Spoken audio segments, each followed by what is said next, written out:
what are cloud agents and how do we start using them? I'm going to explain what an AI cloud agent is as simple as possible, as if you've never seen code in your entire life type of video. So let's go ahead and jump in. Welcome back, y'all. Today's video, we're going to be going over AI Cloud Agent, a part of this very, very long series on this channel for Vibe Coding Fundamentals. This topic is Cloud Agent. This is real, and I need to go over this because it's extremely powerful. TLDR of what it is, you will create code. You will have the code do a very specific task. We call these tools, pipelines, whatever it may be. You can then use these Cloud Agents to run said code to give you said value, and it can do actions across the board. To put simply, let's say you created a pipeline. And when I say pipeline, y'all, I am literally just mean it's a code file that does an XYZ task. So the pipeline is this. Right now, I'm creating a pipeline for this YouTube channel where once I get the deliverable of the video is done and it is an MP4 file, just regular MP4, I am creating one of these pipelines for a Cloud Agent to run where I provide said video. The video then gets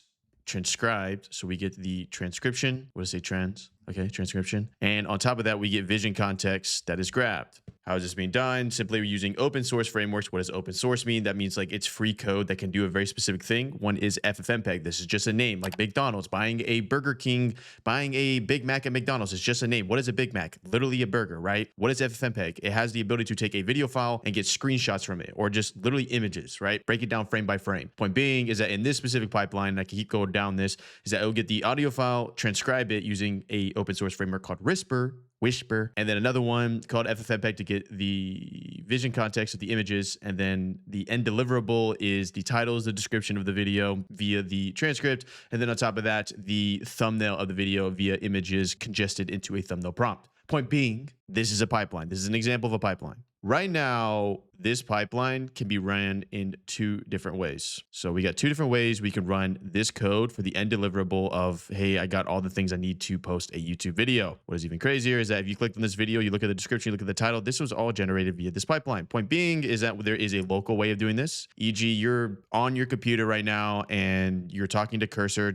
Claude, ChatGPT, whatever it is, and it does it on your computer. All an AI Cloud Agent is the exact same thing, but it's in the cloud. Literally just running the process in the cloud. Now, on the surface, that sounds extremely lame. Like, who cares, Corbin? I can just do it locally. But this has real implications. An AI Cloud Agent, think of it like it's an always-on employee 24/7. Extremely powerful. If you run a process locally on your computer, you might sit at your computer for, I don't know, 4 hours, 5 hours in a day. Maybe you're crazy like me, 9-10. Whatever it may be, there is a time encapsulation here where it's like you're finite, like time is finite, like meaning you're going to die. So time is valuable. What a cloud does is that it gives unlimited time. This can run at any moment, at any, like you could literally be swimming in the ocean and this cloud agent is running. That's the value here. Simpler. What does it do, Corbin? You give it a plan like, hey, I need this done. The cloud agent can act on behalf of you and it just runs in the cloud, right? Infinite. This is why OpenClaw is going to have a massive resurgence, and the tech behind OpenClaw is going to have a massive resurgence due to the fact that it's like,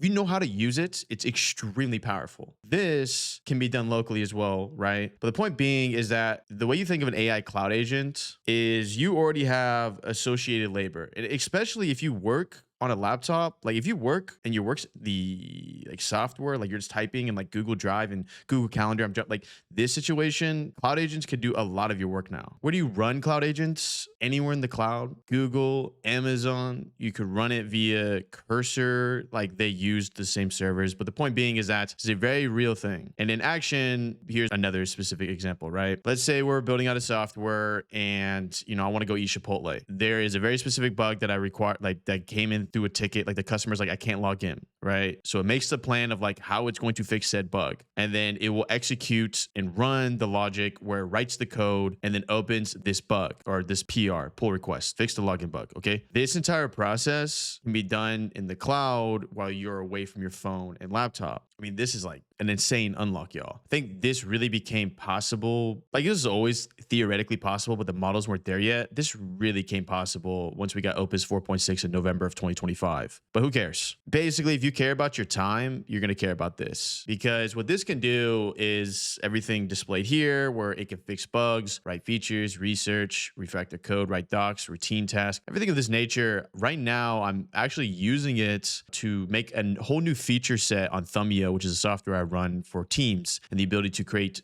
workspaces with teams and invite members. Even from these AI output images that I created for this video, I can see how limited it is when it comes to the thought process behind this. And what I mean by that is that running stuff in the cloud costs money. We know this. And, obviously you got to spend money to make money or whatever, that whole thing. What I need to understand though, is that cloud agents are powerful because of the nature of buying your time back in a way. But on top of that, there's an extra layer here that I do plan on diving deeper into this channel. And that specifically is when you own the hardware, e.g. you own the thing that's running the agent locally, like a local LLM, and its ability to run 24/7 and do things of this nature. That's a whole separate video, so make sure to subscribe here. Make sure to leave a like, and I'll see you in the next. Did Cormac literally just explain what cloud agents were in a very fast time? Yes, I did type of video.